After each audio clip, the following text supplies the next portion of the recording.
Hello, and welcome to Pressing Buttons, a podcast about video games. I'm Hugo, I'm Nick.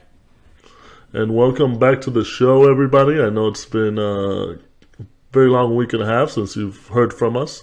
We've been kind of busy going to EVO, and Nick is still moving, as you can see from his background if you're watching this on video.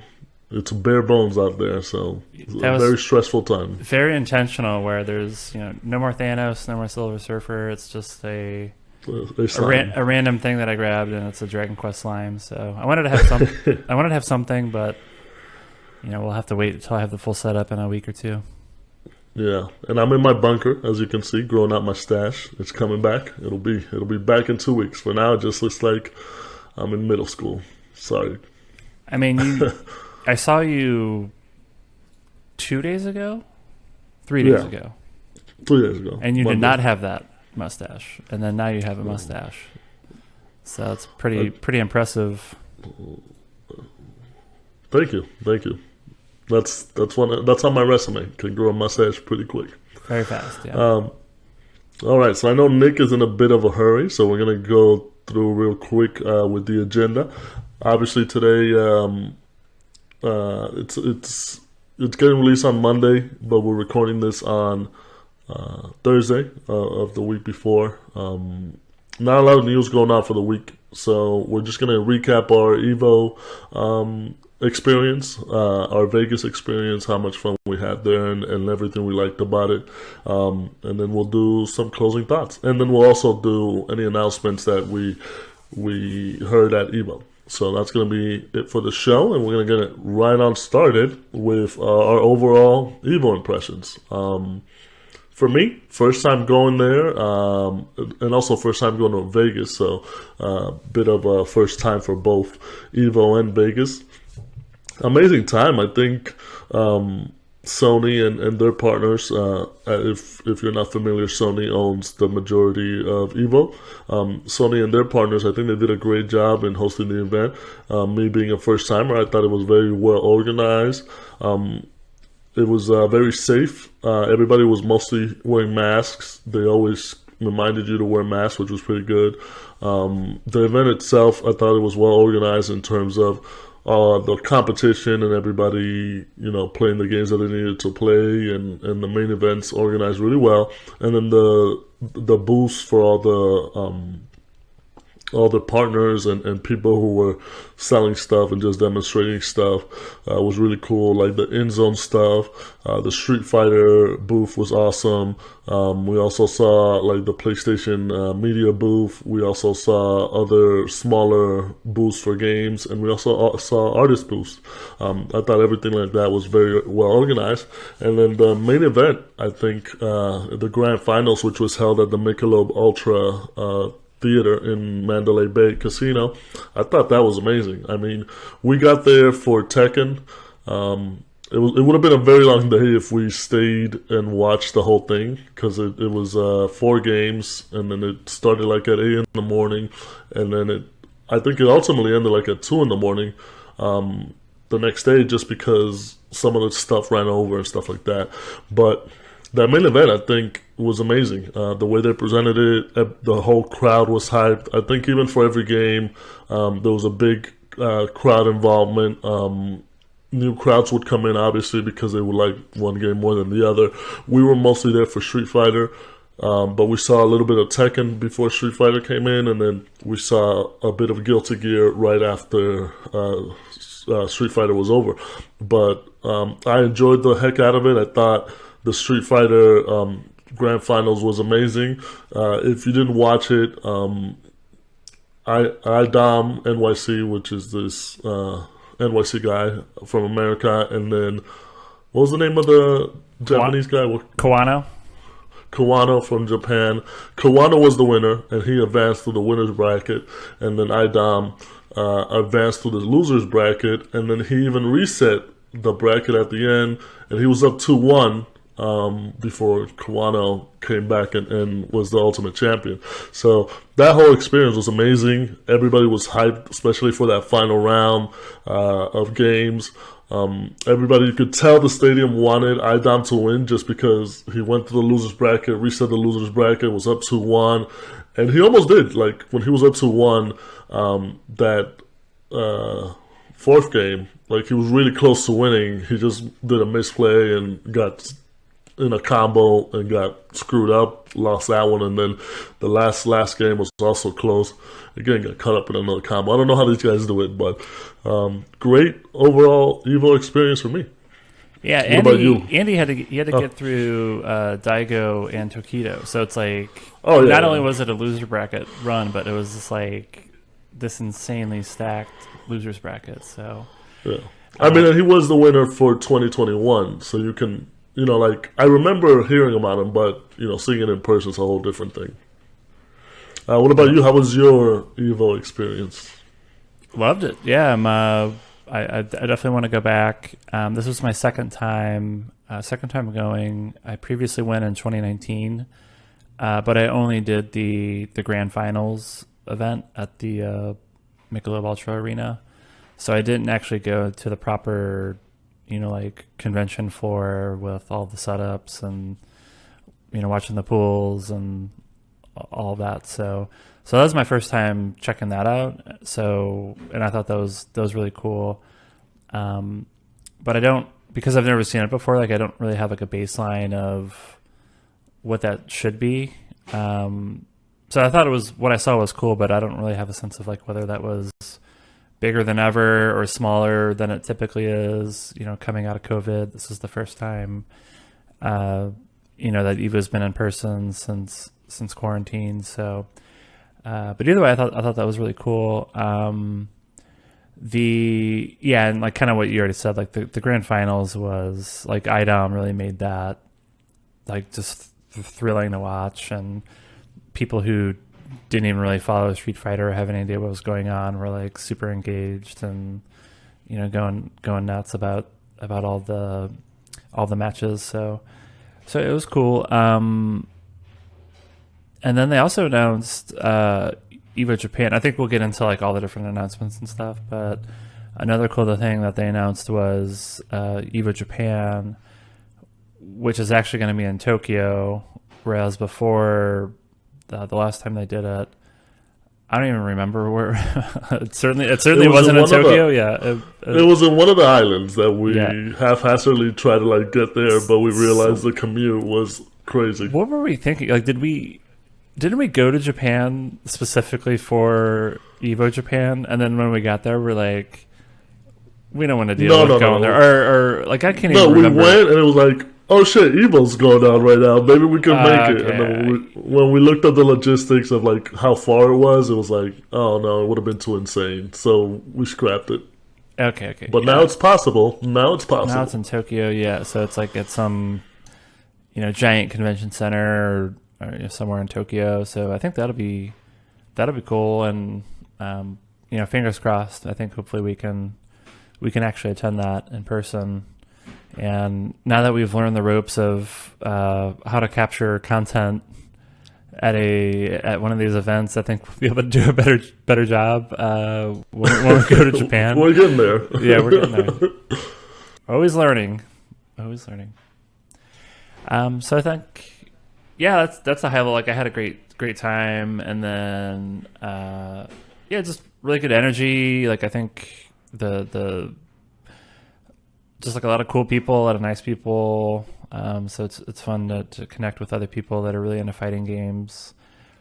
I guess that's all I have to say. The only other like random highlight was the free play area that they have, where they have all the like mostly like Japanese candy cabs or like the older arcade cabinets that are used in Japan. And what was that basketball game you guys were playing? Like I need to find that because it looked so for context, like Nick was saying, there's a whole area where they have like these arcade machines. So we were there with our friend Brooklyn Dad, aka Mitch, and also our other friend Sack, aka Eddie Z. And there was a machine, and we were like, let's get some content for YouTube.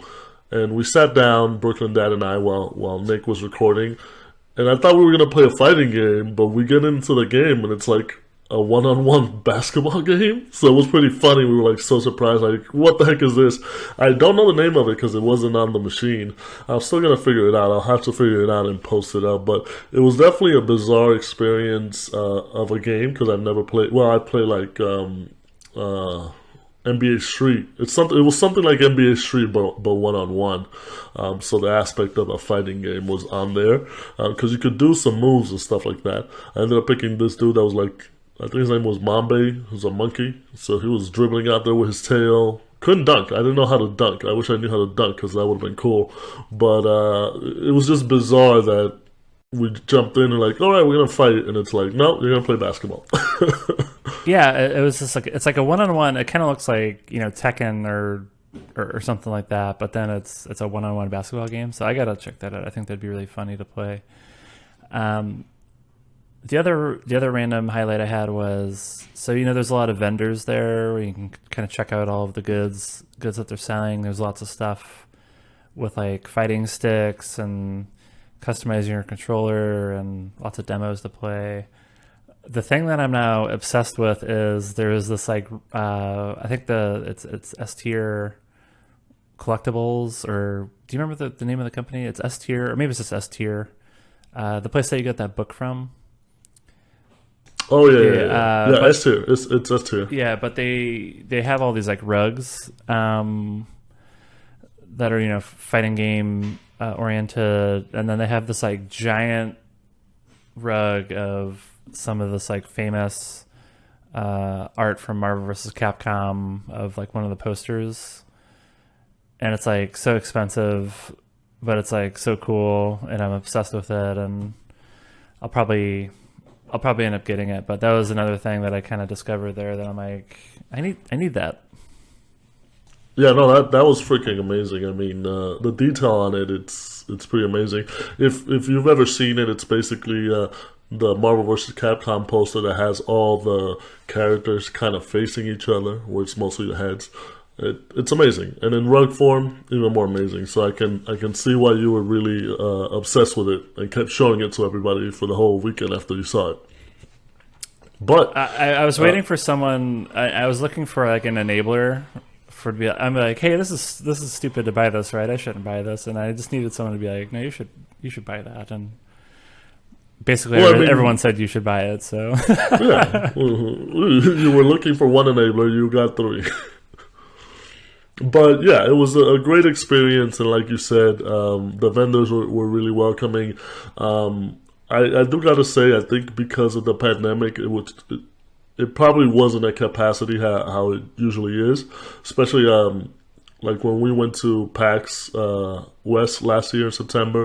It wasn't the same. It didn't feel like it was full. There was a lot of empty space in the convention center, and the arena was pretty filled for the grand finals, but I felt like it could have more people. So I think it's not full capacity yet. And if we go again, which I wouldn't mind going again, just because it was a great experience, I'm pretty sure it's going to be even crazier. But also, probably the next time they do it is, fingers crossed it'll be Street Fighter 6. So I think there'll be like a lot more buzz and interest and like the fresh Street Fighter games. So I would expect, even further away from peak quarantine, things are getting increasingly more back to normal, and then also it's a shiny new game. So I think it's going to be much bigger attendance than what we saw. Yeah, so we got a lot of footage. We took a lot of footage of the whole space. We took some footage of Nick playing and I playing, and then us checking out some of the games, some of the arcade sticks, some of the art.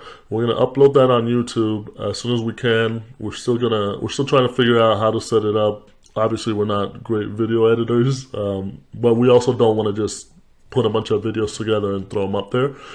So we're still trying to figure out how to edit them so it looks the best as that we can put on, and then put it on YouTube. We'll let you guys know on Discord and on Twitter as soon as we get that up there, so you guys can see the content that we recorded. There's some great footage in there, like we said, us two playing in the arcade cabinets, also a lot of art, a lot of arcade sticks, and I was able to play Street Fighter 6, which I'm not a big fighting game fan. I'm not a big fighting game player, but I'm a big fighting game fan. I love the way it looks, and playing Street Fighter 6, I think, unfortunately you weren't able to play it, but I think it felt really easy to control the characters, and I'm pretty sure once I get more in the groove of it and actually playing the full game, I think I'll have more fun with it. The game looks amazing. The art style is amazing, I think, with the whole graffiti aspect of it. Whenever you do certain moves, like the colors are popping out, I thought that was great. I played as what's his name? Alex? Luke. I played as Luke and Chun-Li. In the video, I lost as Luke, but then I got a rematch. Rightfully so.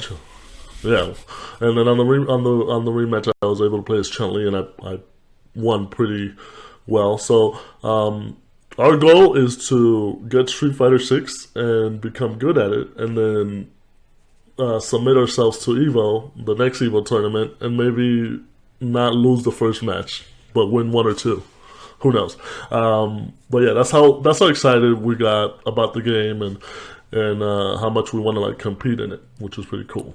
Yeah, that's my goal. Is I'm not going to be good at the game at Street Fighter 6, but I can play it enough to where I can enter a tournament and not look like a complete fool. Like that's my goal. Even if I don't win, just not to be like a complete idiot playing. Oh, yeah.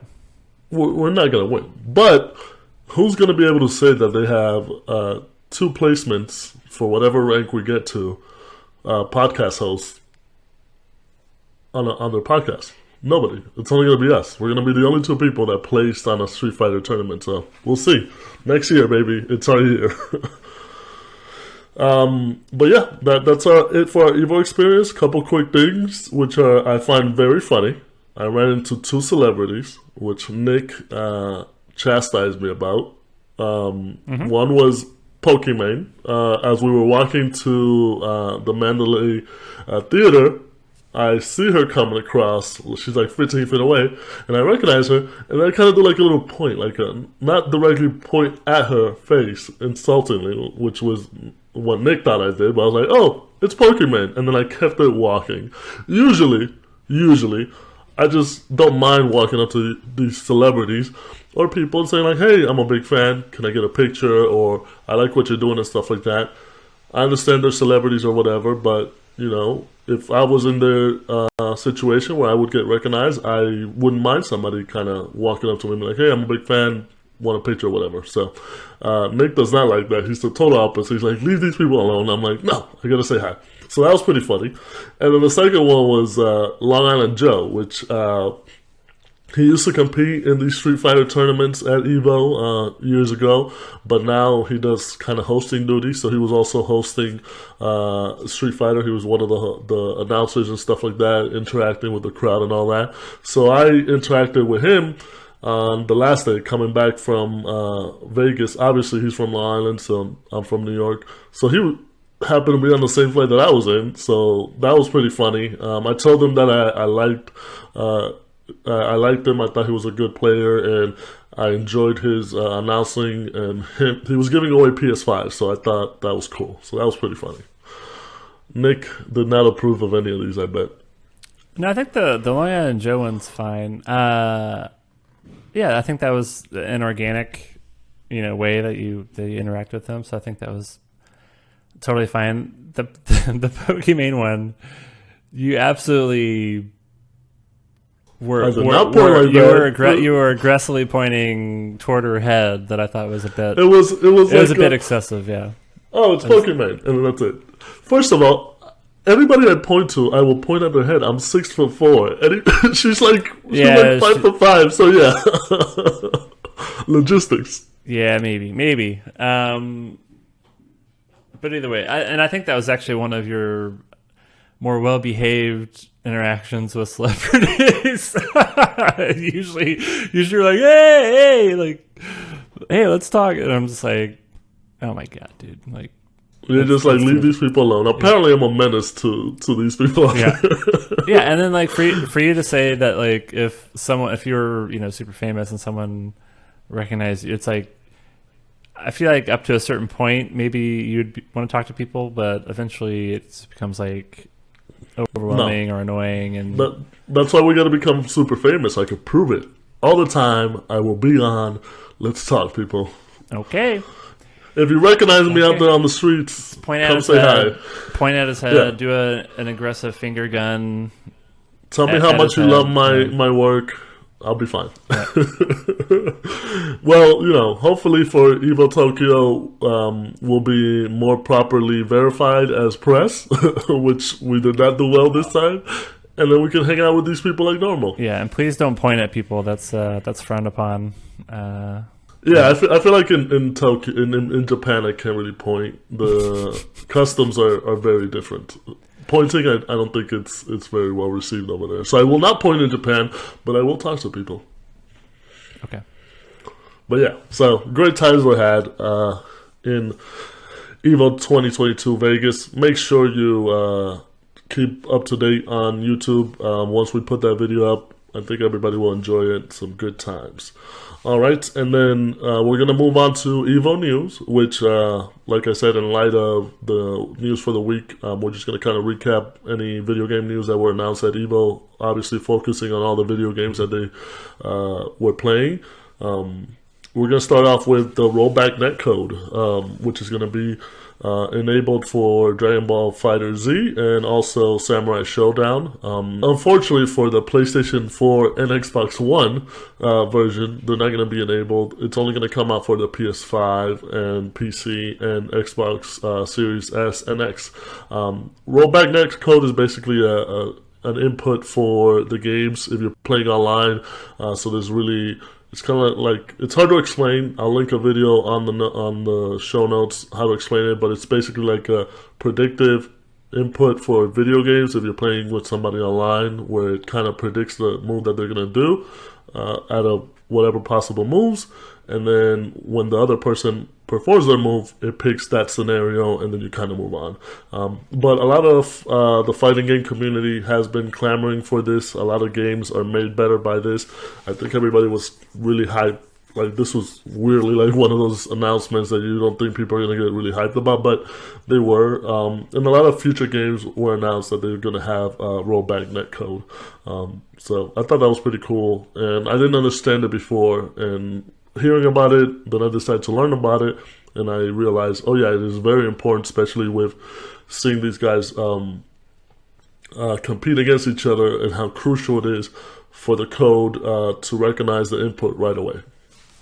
Yeah, no, it's a big deal. The community's been asking for basically every fighting game to have rollback netcode, just because it makes online play, much better, particularly for like competitive scenes. Like for casual players, if a game's like lagging like crazy, like you'll notice it. But for like high level play, like not having this is like can be problematic, because it's such like frame specific, like who like wins or doesn't win a match. So I think it's going to be something that becomes more important, or you're going to see it in more fighting games going forward. So it's good that they're updating this, and I think it's a pretty big deal. Like if a game doesn't have good online play, I think that really is a headwind to retaining the audience to that game. And you'll see that, like, I think specifically Dragon Ball FighterZ was getting like dunked on all the time for having like such bad online, netcode, and people not wanting to play online, and so yeah. So I think it's a positive development. What, like, I'm not a technical expert in this area. Like, to me, I find it so interesting what the actual development decision was to like not deploy this like years ago, when people were like, hey, like this has been in like, I think it was like in Killer Instinct, or, it's like, it's not like this brand spanking new technology. Like, I think it's a lot of the, specifically coming out of like a lot of the Japanese developers for some reason were like reluctant to implement this. And yeah, it's like you said, it's really weird. It's been out for a while, and it seems to be the better option of the two. I forgot the name of the other option, the one that people use right now, but it seems to be the better option of the two. And every time you hear that so-and-so fighting game is getting the ability to do it, it is kind of weird. I wonder if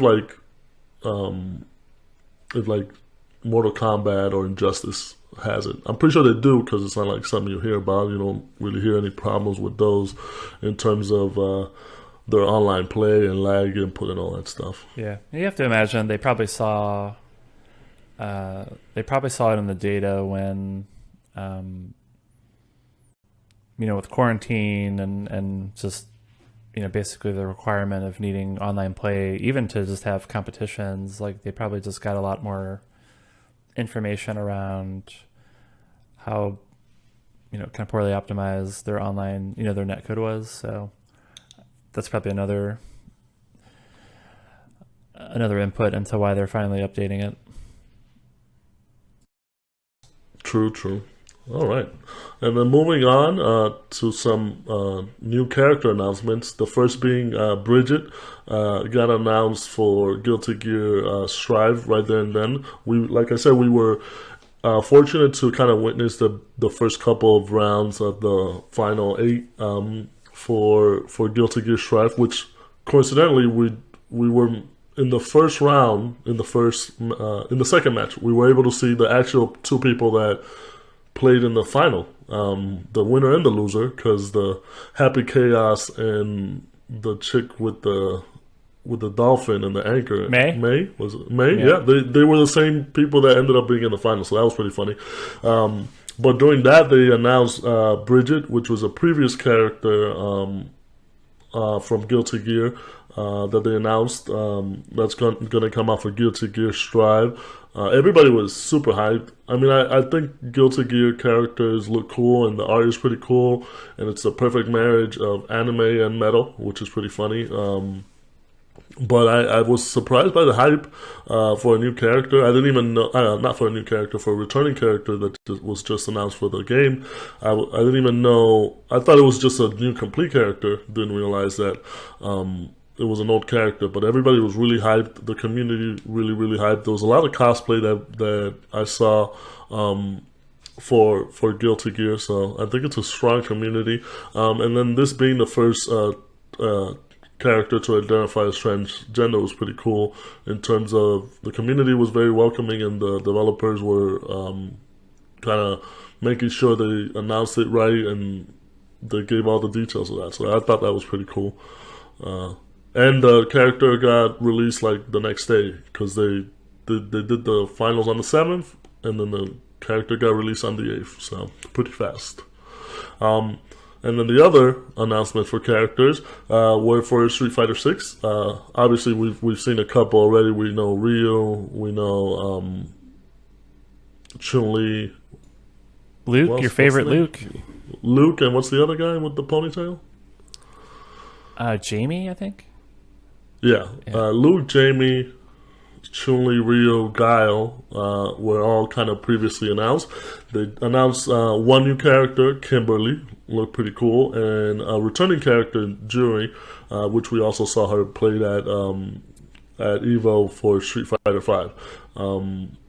They both look really cool. Kimberly with she's kind of like a graffiti artist / ninja. Her spray can painting, a lot of cool moves.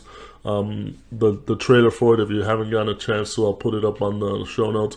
But that looks super cool. I'm telling you, this game looks. I'm super excited. I was super excited just because I want to learn how to play fighting games better.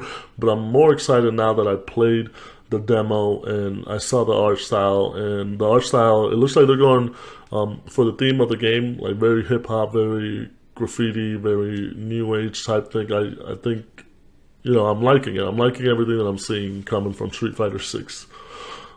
Any thoughts on these champions? No, it looked cool. I think wasn't there a leak? Like it got leaked that there was going to be like two characters, and for some reason I guess Kimberly was going to be one of them. Well, I guess even like a couple months ago there was basically seemingly the entire roster was leaked, and so we kind of, the original leak is out on the internet, but we're both the type of people, like, we saw it, but we weren't like diving into it because we do want to be surprised down the road when everything comes out. Even with this leak, like when I told you about it, I was like, oh, there was a leak this morning. I didn't really like read too much into it. I just saw, oh, it got leaked. So when you mentioned that to me, I was like, okay, so one's going to be Kimberly, which ended up being correct because I think there was just like a lot of positive response to the big leak, and I think people just wanted to learn more. So I was like, okay, we'll probably see more about Kimberly, and then for some reason I thought Cameo was going to be the other one, but ended up being Juri, which is another fan favorite, and it was cool that she was actually in the top 8. That's who Just a Kid plays as. So it looks great. I mean, I'm actually kind of like, in hindsight, you're like, hey, I'm getting in line to play Street Fighter 6, and I'm like, I don't want to deal with the line, and I kind of just want to wait until I have it on my system at home. But then I was watching you play it. I was like, man, I want to play this. So it's just like, it looks so good. So it was just more, the trailers are great. The people were pumped about them.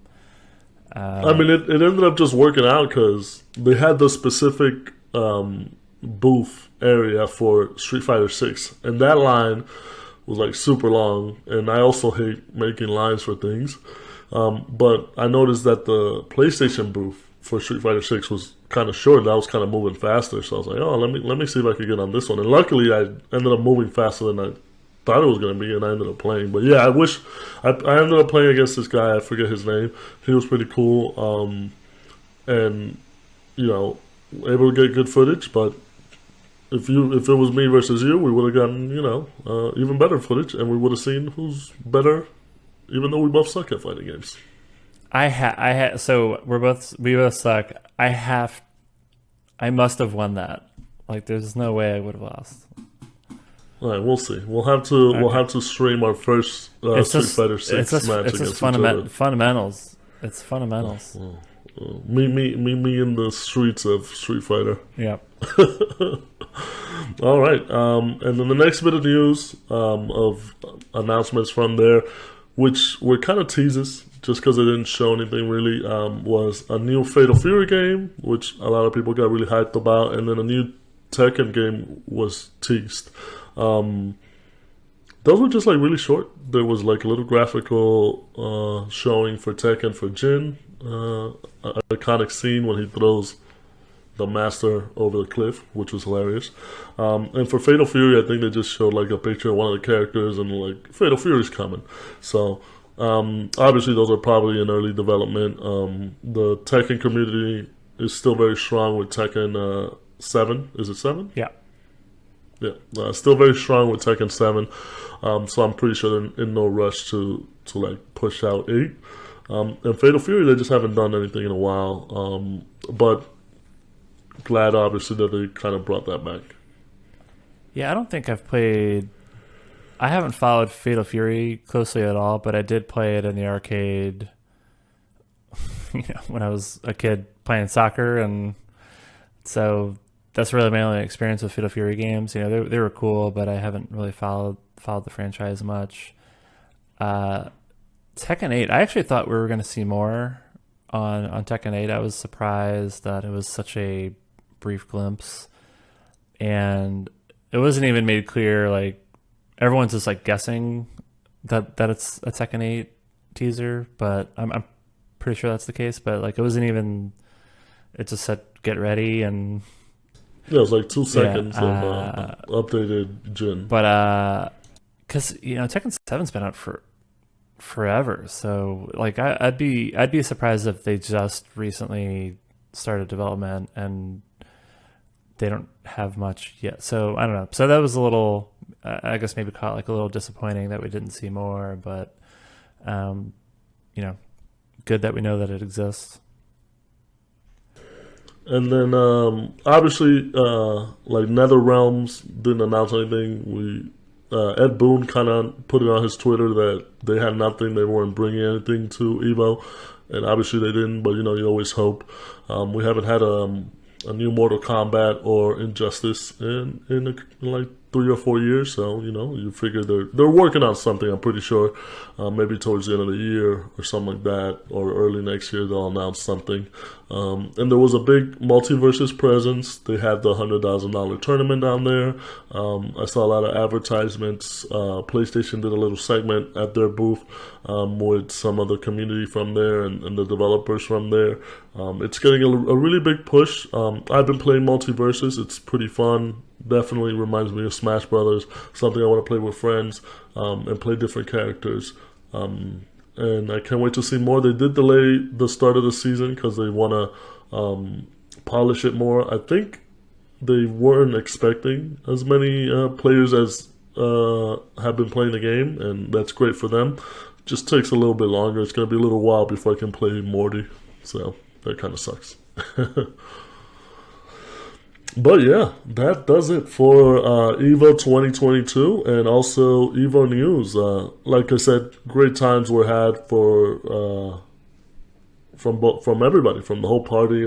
Brooklyn Dad out there, Eddie Z out there, and us too. And, even Big Marty, Nick's dad out there winning all that money for us. Big Marty. Trying. Yeah. But great times were had by all, and I think... we'll obviously make a commitment to kind of go again, hopefully maybe next year, if not the year after. But we're definitely going back. EVO Japan is the goal, the next goal. So keep tuned into pressing buttons for any future EVO stuff, because we're definitely on the hype train. Yeah, I think I was just going to say, like, I'm definitely in for EVO Japan, mainly because I just been wanting to go back to Japan, and then we got to go back to Japan, and then EVO's a bonus. It gives us a good excuse to go to Japan and like plan around a thing. I think I'm open. I'm open to going. I'll say this. I've been kind of thinking about it as we've been talking. If Street Fighter 6 debuts next year in Vegas, then I'm probably going. If Street Fighter 6 gets delayed, then I'm not like maybe I wouldn't go, because EVO Japan's like in March, and so it's like I don't know, that might be a lot. So we'll see. I think by the time EVO Japan rolls out in March, Street Fighter will either be releasing that month or like the month after, which will give us enough time to practice, perfect our skills, and compete in EVO 2023. So and if I place higher than you, icing on the cake. Damn. All right. Well, I like that.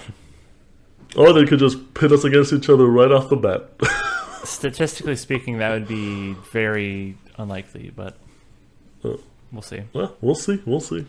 Bragging rights for pressing. And no buttons. more pointing at Twitch influencers. It's a free country in America. Okay. All right, so let's move on to closing thoughts. I'll start it off. On the plane ride there, obviously, freaking 5-hour flight, and I don't really sleep on planes, and I don't really move that much. But I was able to watch a couple things. The main thing being, I watched Prey. It's a new movie based on Predator. I'm pretty sure everybody's kind of familiar, but they're an alien race. They hunt down humans, the best sport, you know how it is. But this one's set in the 1700s with Native Americans, some Comanche Native Americans. I thought it was pretty good. I enjoyed it very well. I know it's been doing big numbers. It's got like the biggest premiere for television or movie on Hulu. It's available on Hulu. The story was done really well. The Predator was amazing. The combat was amazing. the whole movie is pretty great. I would recommend watching it. I think it's a really well done movie. I'm a big fan of the cheesy original from the 1980s with Arnold Schwarzenegger and all those actors, Jesse Ventura and all that stuff. Who would have thought 2 California governors in one movie? But yeah, big fan of the Predator franchise, and I've enjoyed watching them even if they haven't been written the best way, and but this one I think has both great action and it's written really well. It's a great movie, so check that out if you can. The other show I've been watching is called Old Horses. It's a show on the BBC. It's also available on Apple. It's about like these fuck up MI5 agents who fucked up on the field or on the job, and they kind of get delegated to the shit house. So that's pretty good. I don't want to spoil it too much. It stars Gary Oldman as like their leader, but it's pretty good. It's pretty good spy stuff. And then the last thing is that I have become chaos. If you've been keeping up with us, you know that we're both big fans of Team Ninja, and we're also big fans of Final Fantasy. And they made a game called Final Fantasy Origins Stranger of Paradise, which mixes kind of both of those two genres together.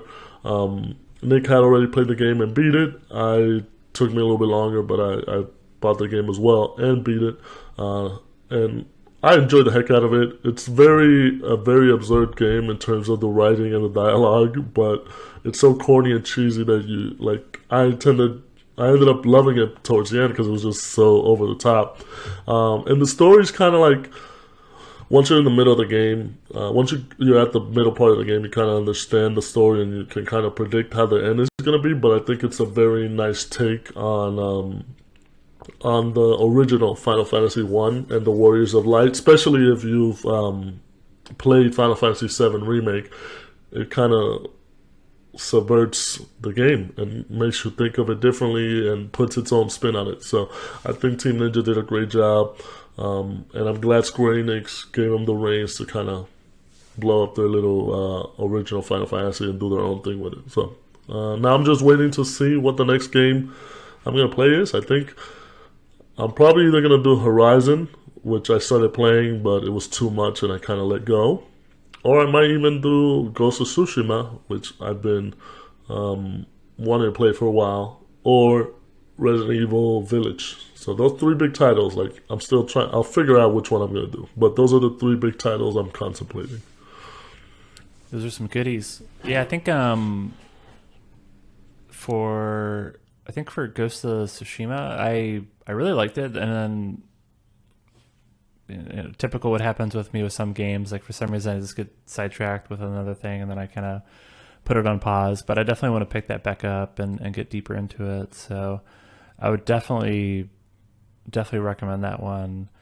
And then the same thing kind of happened with Resident Evil 2, where maybe that one was less like I just got distracted. I think I just became like, this Mr. X mechanic is like freaking me out, and I just don't really like have this motivation to get back into the game. So what a win. Yeah, that's me.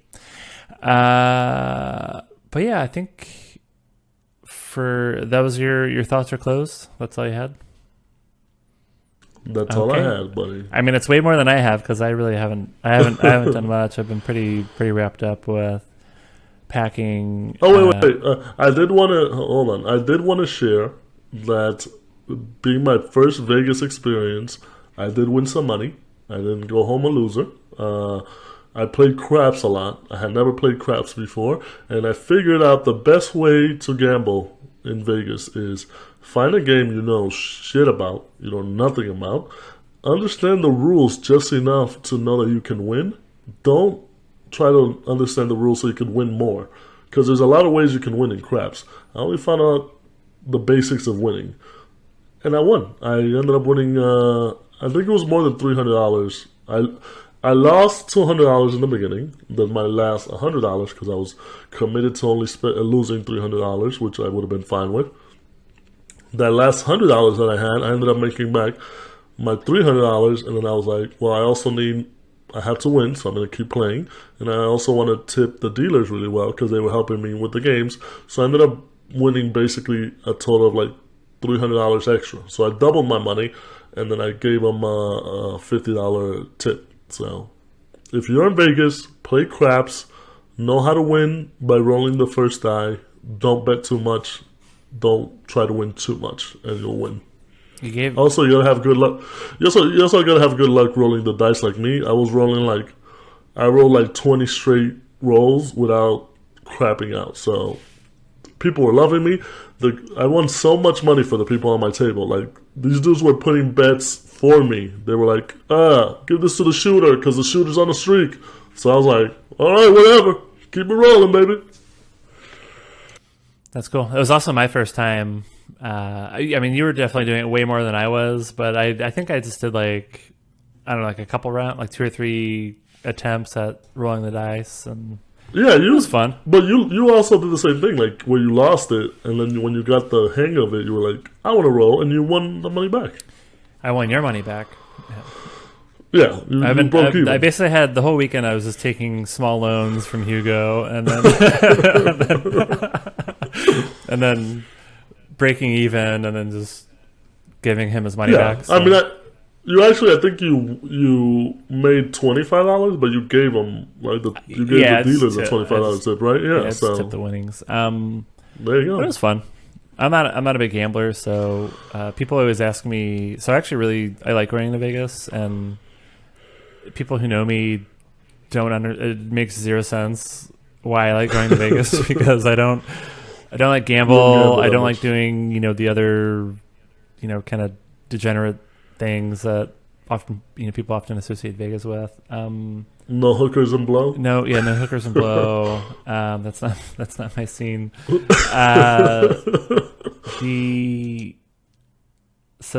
also I hate I don't like the sun and dealing with excessive heat, so I don't like swimming. So then it's why do you like it there? And I don't know. I think it's because it's like the energy is so kind of refreshing, where everyone there is there to have a good time, and there's just a lot of positive energy from all different walks of life, and I think I really like that. And then the customer service, pretty much everywhere you go, is great. I really enjoy good customer service, which is one of the reasons why I love going to Japan so much. And there's a lot of good food options. So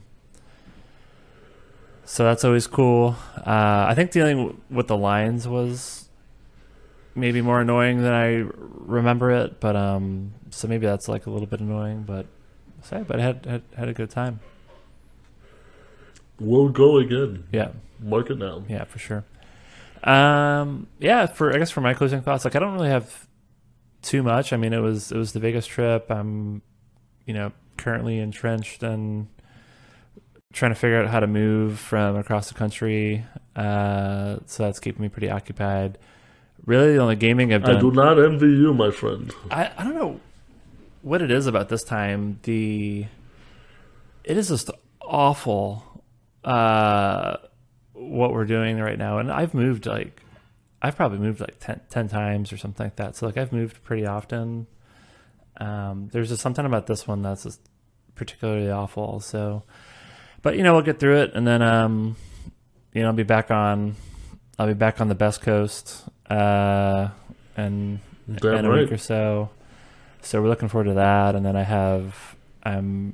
think I mentioned this in last week's episode where I'm spending a lot of time on the new setup and the new space, and so that'll be exciting to get out of this mode of selling a bunch of stuff, packing and whatever, and just kind of getting everything over there and being able to build and grow into that new space. So that'll be exciting.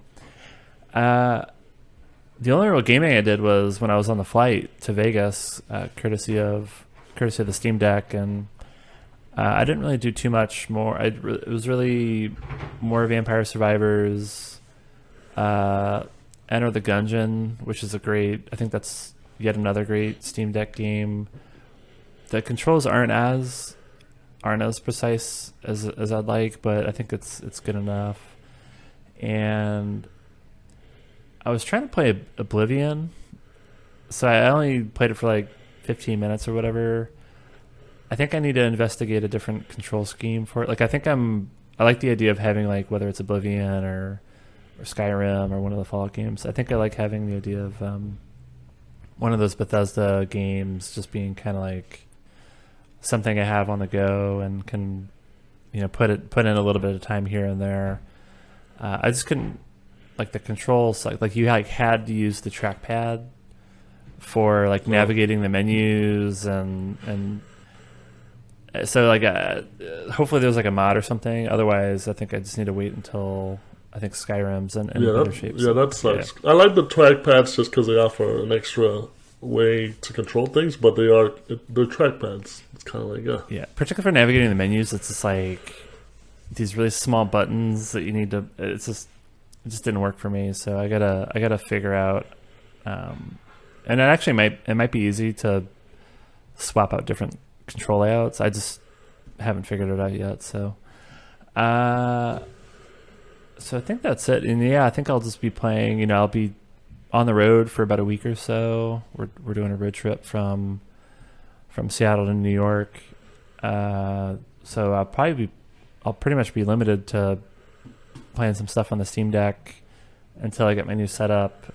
And I think the next game I'm looking forward to is Soul Hackers 2, which I think comes out on the 25th, which should be, shortly after I hopefully am settled in my new place. So I think that'll be like kind of the next big game I'm looking forward to, which I also think will, I'll play it on my gaming PC, but I think that's actually going to be a really good title for Steam Deck too. So that's it. That's all I got.